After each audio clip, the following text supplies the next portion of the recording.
and thank you for tuning in to Sunday School with Michele.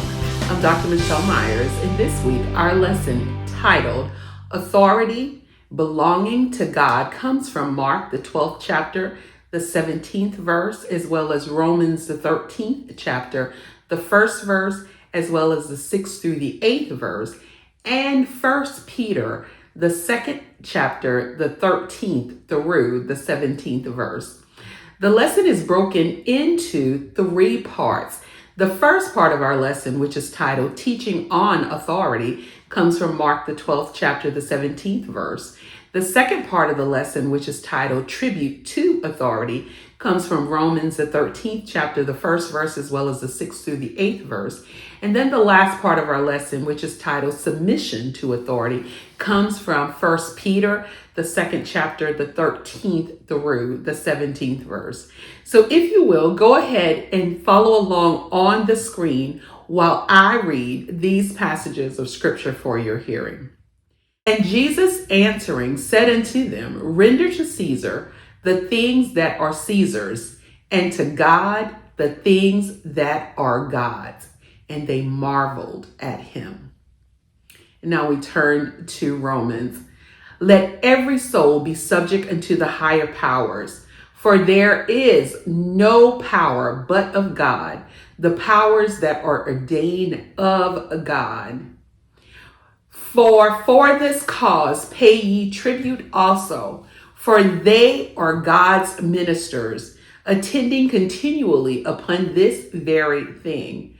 Render therefore to all their dues, tributes to whom tribute is due, custom to whom custom, fear to whom fear, honor to whom honor. Owe no man anything but to love one another, for he that loveth another has fulfilled the law. And then we'll go to 1 Peter, second chapter. Submit yourself to every ordinance of the man for the Lord's sake, whether it be to the king as supreme, or unto governors, as unto them that are sent by him, for the punishment of evildoers, and for the praise of them that do well. For so is the will of God, that with well-doing ye may put to silence the ignorance of fool men, as free and not using your liberty for a cloak of maliciousness, but as the servant of God. Honor all men. Love the brotherhood. Fear God. Honor the king. And our key verse for our lesson comes from the 17th verse of Mark, the 12th chapter, and it reads, And Jesus answering said unto them, Render to Caesar the things that are Caesar's, and to God the things that are God's. And they marveled at him. And so here we will begin with a little bit of background. I'll ask a question, and then we will unpack these verses, applying key principles to our everyday modern context. And so the Gospel of Mark, the Epistle of Rome, and the first Epistle of Peter were all written first century during the Roman world, when the Roman Empire controlled the vast territory and demanded all of those subjects under their authority to devote their loyalty, their taxes, and to pay tribute to Caesar. Here we see in this 17th verse, these are the words that came from Jesus Christ when he was speaking during his public ministry in Judea. He had been questioned by religious leaders who were trying to trap him politically under the Roman rule. This was probably during the reign of Pontius Pilate and under the authority of the Emperor Tiberius. The Pharisees and the Herodians, they were two groups of people who were normally at odds or despised each other. However, they joined together because they had a common enemy, and that was none other than Jesus himself.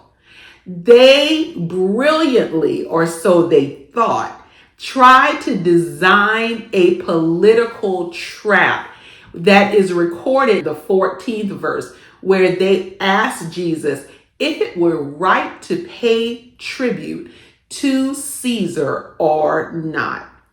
If Jesus had said, pay Caesar's taxes, the Jewish nationalists, they would have called him a Roman collaborator. And if he said to the people that they were not to pay the taxes, it could be reported to the Roman authority that he was a revolutionary and trying to cause revolt. And so they thought that Jesus, by answering this question, would have no way out. However, Jesus, as brilliant as he is and all-knowing as he was, he answered their question and provided a way for them to do nothing but be astonished at what he said. And so Jesus says to them in his response, he says, give Caesar that which is Caesar's, and give God that which is God. And by doing this, he carefully avoided the rebellion that they were sure to cause based on his response. And then when we look at the passage of Romans, it was written by the Apostle Paul. And it was written during a time to those who were Christians that were living in the city of Rome under Roman rule. When Paul wrote this around AD 57, Nero had recently become the emperor. Nero's reign was actually relatively stable at first. It was only later, around AD 64, that he ended up causing a bunch of rebellion and revolt, known as the Great Fire of Rome. During this time, the Christians were systematically under persecution. Every believer were politically powerless when Paul was writing this. And so Paul's instruction to them isn't written from a position where they had power, but it was written to help them to understand how to respect governing authorities, to pay their taxes, and to live responsibly, not because the rulers were perfect, but because it was the social order of how they were to be a part of God's kingdom and to function in the world. And so he was basically showing them how to balance their love for God with the order of the authority of man, except when there were violations of moral degradation, right? And then we look at 1 Peter. It was written by Peter, the apostle, and it was addressed to the Christians who were scattered across Asia Minor. And this is known as modern day Turkey. And so this was written around AD 60 and 64, during the time where Nero actually persecuted the church. The believers, they were facing social pressure as well as occasional persecution under the Roman emperors and the local officials. And so Peter is writing this not out of fear, but as a way for them to understand how to live honorably and to represent their faith well. And so this reflects a broader climate of tension for Christians during later first century. And so when we look at these passages and we connect them across the theme of authority, we see that there is this consistent message. And that message is early Christians were not to promote political rebellion, but instead they were being taught to, as believers, that they were supposed to be good citizens within the Roman systems while keeping God as the ultimate authority over their lives. They were to keep allegiance to God, doing those things that were morally right in God's eyesight. And so Jesus, he sets the foundation by distinguishing between civic duty and spiritual devotion. And then Paul builds on this by explaining that the government serves as a role in maintaining order. And so paying taxes and obeying, man laws was a part of their responsibility. And then Peter goes on and he reinforces this idea by focusing the early Christians to understand that their behavior should be a reflection of respect for the rules that were used to govern them. And when there were necessary conflicts, those conflicts would be under subjection to God's ultimate authority. That God has, complete authority over everything, even when there are man-made, leaders or those who are put in position of authority, when they are doing things that are not always considered moral. And so when we look at this, we as Christians, we should learn how to navigate life under, the authority of man by doing those things that we have been commanded to do, except when they morally compromise our relationship with God. And then we are to ultimately be under God's authority, showing him the highest loyalty, as well as knowing that we belong to him. And so I know that was a long introduction or setting the context, but I think it's important for us to understand this.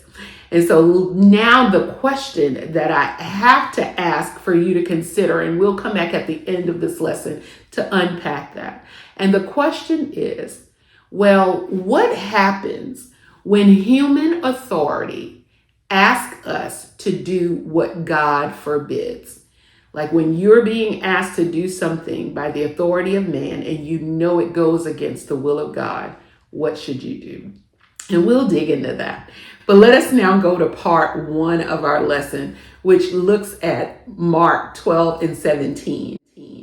And we see here, it says, and Jesus answering them, he said to them, render to Caesar that which is Caesar, and render to the God that which is God. And so when we unpack this, we see that Jesus is giving or showing, where authority, man-made authority is and where God's authority is. Instead of walking into an either-or trap that was set up by these Roman officials, Jesus turns this into a very important teaching moment. He asked them to look at the coin that was in their hand. And he points out to them that Caesar's face was on the coin. And he says to them basically, if Caesar's face is on it, it belongs to Caesar. And so give Caesar what belongs to him.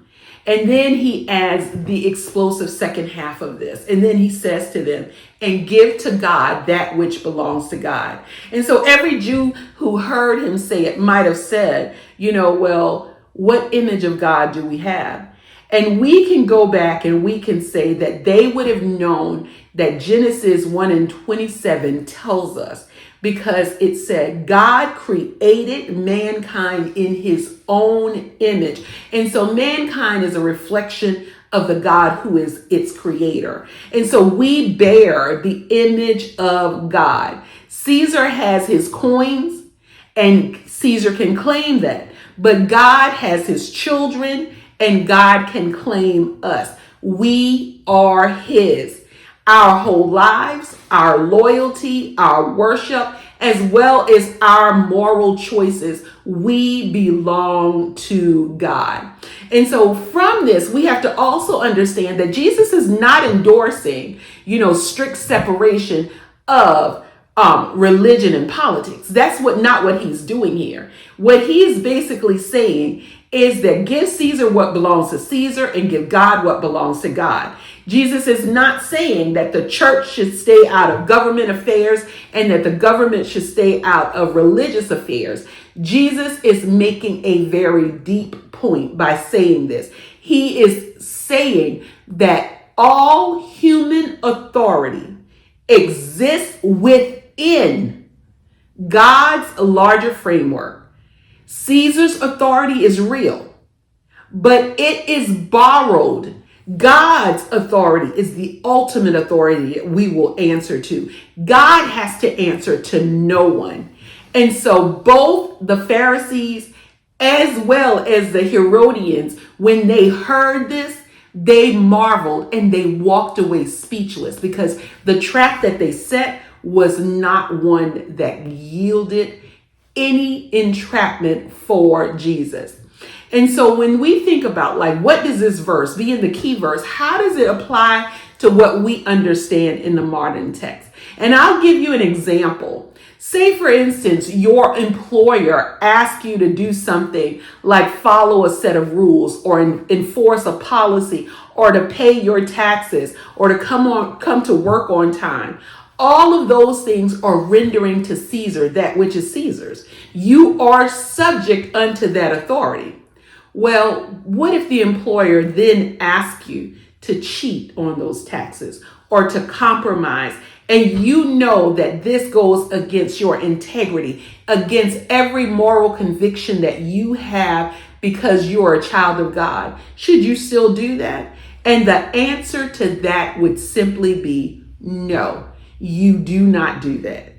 You don't even compromise when you know this is something that goes against all that you believe. And so Jesus gives us this theoretical foundation. And now we're going to go to part 2, because Paul actually builds on this, like how Christians are to use this and live in the Roman Empire.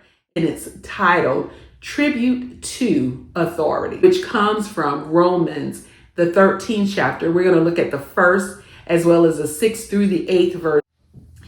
And so here in this first part, we see that this first verse, it goes in, and this gives us a very strong theological claim. Every governing authority, the good ones, the bad ones, the in-between ones, the imperfect one, all of them exist within God's permission. This doesn't mean that God approves of everything that the government does. But what this shows, it shows that God is sovereign over human history, including its power, its politics. This goes back to the very example that I gave us about the employer-employee relationship. The employee doesn't have to agree with every policy, but they operate within the structure. And if the employer asks you to do something within the legal and moral rights, you are to do that. However, when that person or that employer steps beyond the legal and the moral rights that you know that your life is governed by, then you can push back or you can get out of there. And so here we see in this verse that Paul is setting up this structure. He is not saying that you are to subject yourself to everything that someone who's in authority asks you to do, when you clearly knows that that violates every moral or ethical belief that you have. And then he goes on in the 6th and the 7th verse, and he speaks about why we pay taxes. Paul uses the word lethargist or minister or worship. And he is saying paying taxes isn't just legal compliance. He is framing this to help us to understand that when we do this, we are serving as God's servants. So when we are doing this, we are doing it as a part of our communal responsibility to the community in which we live. And so when we pay our taxes, we are participating in God's provision for society. This is how roads can be constructed. This is how public safety can be secured. This is how we do things for the communal good of others. He shows us these four things that we owe. He says we owe taxes. This is our financial obligation to the state. We pay taxes to the state and to the federal government. He also says that we owe revenue, that these are the other duties that we owe. These could be things like the tolls that we pay for driving down certain highways, or fees that we're charged for, like having someone come and collect our trash. These are those kinds of requirements. These are the things that, are revenue generating, right? And then he also makes it a little deeper where he says, and we owe respect. We have to honor the person in position of authority. We have to know that they deserve our respect. Not necessarily the person themselves, but the position. And so, like, you could have a boss that you don't particularly care for, but you honor the position of that person because they are in authority over you.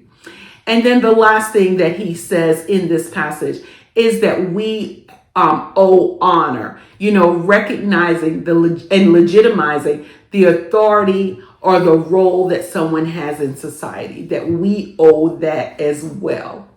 And then we go on to this 8th verse, because Paul is telling us simply that we should pay everything that we owe, but that there is one debt that never is paid in full. And that debt is that we are to love one another. You can never get to the point where you have loved a person and that's all that they get. That's it. My debt is, I didn't reach the limit of how much I'm supposed to love you. That payment is in full. That is never the case. That is a debt that is continuous. It is a debt that is ongoing. It is a debt that we're obligated to give every single day of our lives. And so we have to know that when we operate in love for one another, we are doing what is morally good. This is for the common good of mankind, but is also for the common and spiritual good of God. And so we're getting ready to go to the next part, but I want you to consider this question. What do you do when the government passes laws and you believe that those laws are unjust? Do you have to obey them? And we're going to answer that in part 3, where Peter leads us. Submission to authority. And we're going to look at 1 Peter, the 2nd chapter, the 13th through the 17th verse. And so here in this 13th verse, Peter is saying to Christians that they should respect and cooperate with government systems, not because they have to, but because doing so reflects their commitment to God. At a time, this means living under the authority of the Roman Empire. That's what they were doing at this point when this letter was written. And this could have been very harsh. It could have been very unfair. But Peter still encourages them, saying that submission was a way of maintaining order and showing that Christians are not troublemakers or rebels. That Christians, they could follow civic order, not because a government is perfect, but because order genuinely protects those under its leadership. Then we look at the 14th verse, and here Peter gets more specific. He literally mentions governors who are set to punish wrongdoing and to praise those that are doing right. He's giving them the actions that are aligned with what submission unto authority looks like.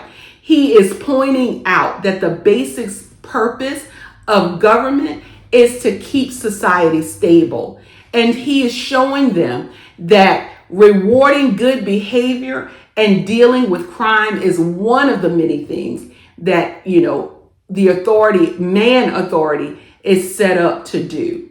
And then we go on to the 15th verse, because Peter then goes on and he explains the reason behind such behavior.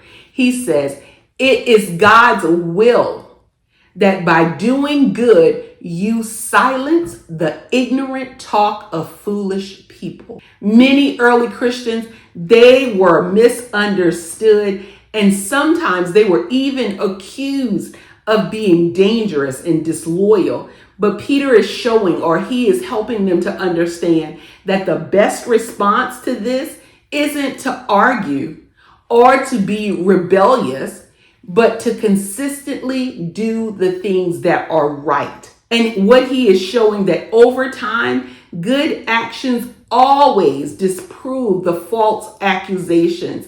And it shows others that Christians are responsible and trustworthy. And then we look at this 16th verse, because Peter insists that we as Christians, we are truly free. We are free indeed. We are free from sin. We are free from death. And because we know we have this freedom, it doesn't mean that we should use it and just dodge our responsibilities. What he is saying is that because we have this freedom, we should choose to freely serve God. And this is the opposite of what the two bad extremes would have been at this time. We use our freedom not from blind, obedience, meaning that we do whatever anyone in authority tells us to do with no question asked. No, he's not saying that. And then he is not saying we are not using anarchic rebellion either, meaning that we reject authority and because we're free in Christ. What he's saying is that we are free to choose wisely, that we can submit not out of fear to man, but out of fear and reverence to God, because we know that God loves us, and this is a way for us to demonstrate our love toward God. And then we go to the 17th verse, where Peter tells us to honor all men, to love our brother, to fear God, and to honor the king. And so when we look at this has 4 important commands that we are to abide by. We are to show proper respect to everyone, not just because a person is in a position of authority. We are to show respect to everyone. Respect should be the foundation upon which we engage and interact with everyone, no matter their title, no matter their position. It should be how we engage with everyone. We shouldn't show people who are in positions of power one level of respect that we wouldn't show just a fellow man who doesn't have any power or any authority. Respect should be the foundation. And then the second thing that we see as a command in this 17th verse is that Peter says that we are to love the family of believers, meaning that we as a church community, we deserve active as well as costly love. This means that our love for one another should put us in a position where we freely act on behalf of making sure that we're doing what is best for everyone in our communal spaces.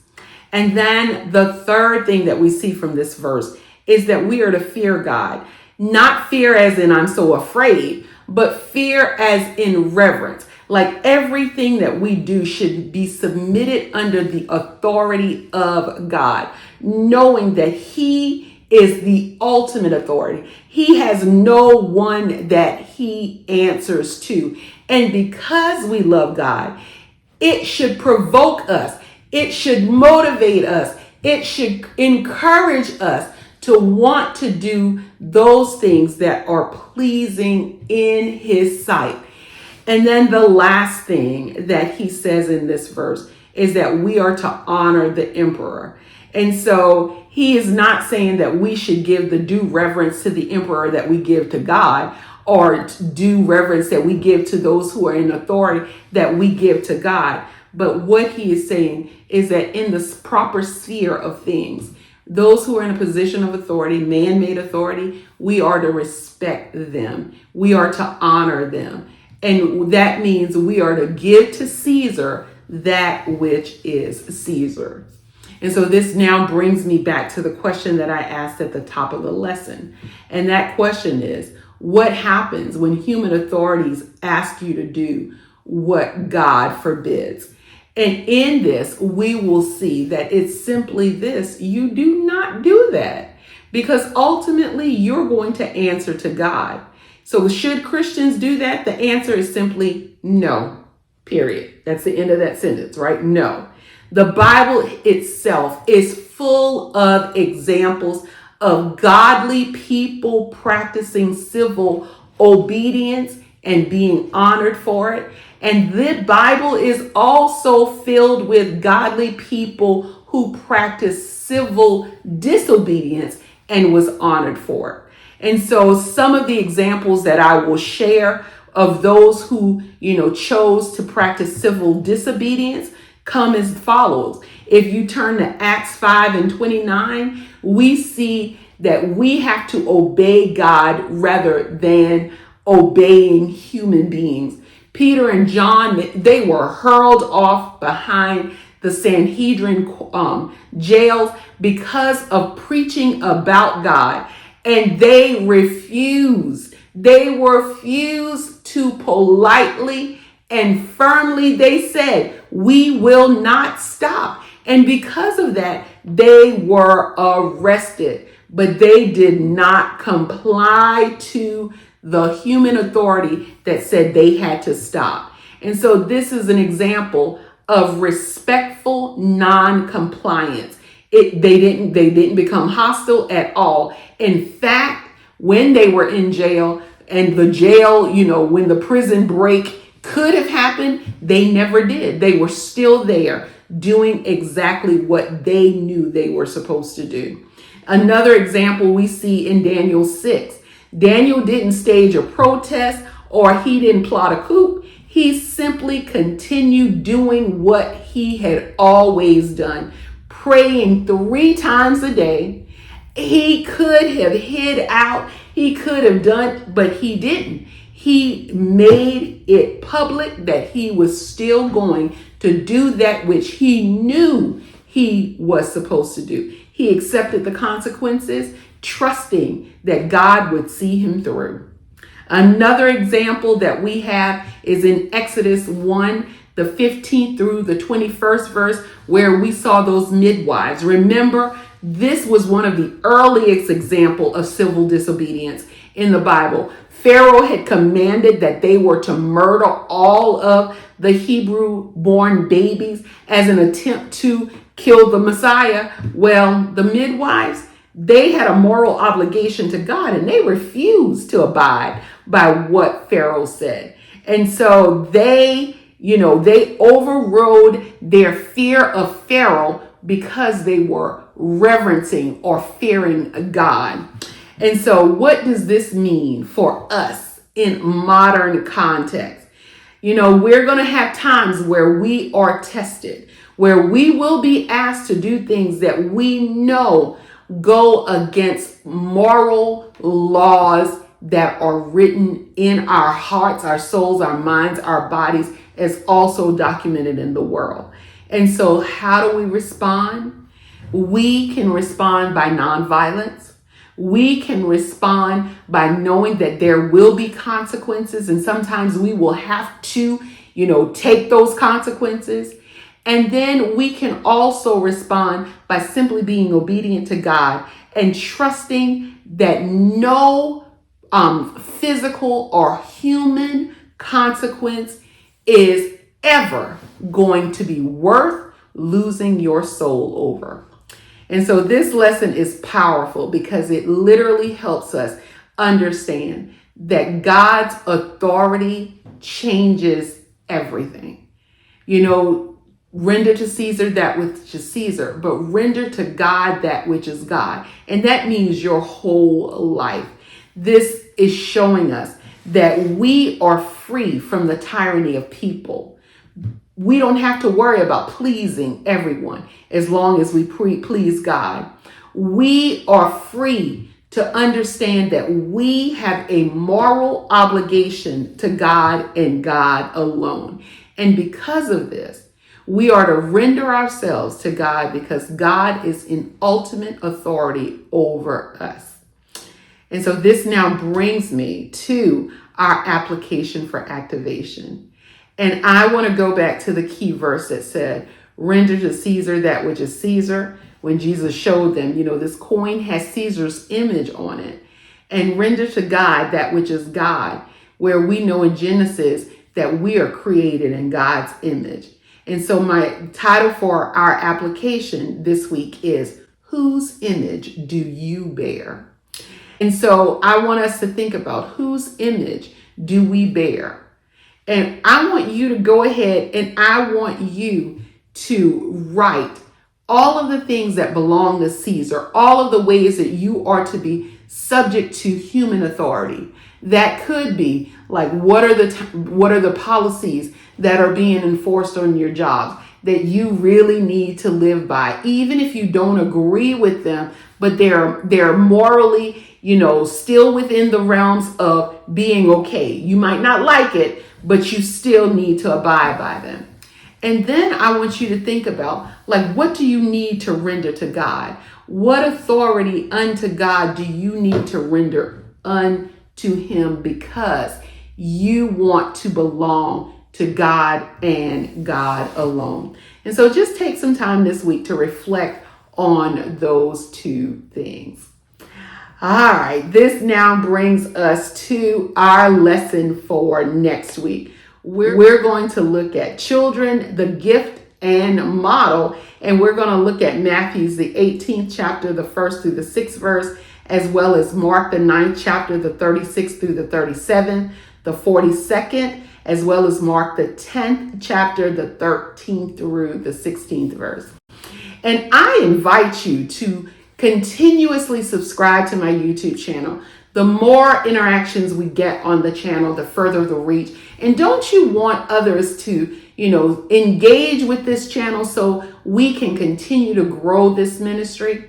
And then I also invite you to join us on Tuesday night where we go deeper into the word. You can join us from the comfort of your own home. To do so, all you have to do is get on Zoom and type in the meeting ID. The number is 881-6674-1258. And when prompted, the passcode is 647692. Or if you don't have Zoom, but you have internet access, just type this link into your browser or copy and paste it, and we will certainly let you in the room. And I even make it easier. Just dial the number. The number is 1-646-558-8656. When prompted, the meeting ID is 881-6674-1258. And the passcode when prompted is 647692. As always, I send for you love, peace, and light, and I will see you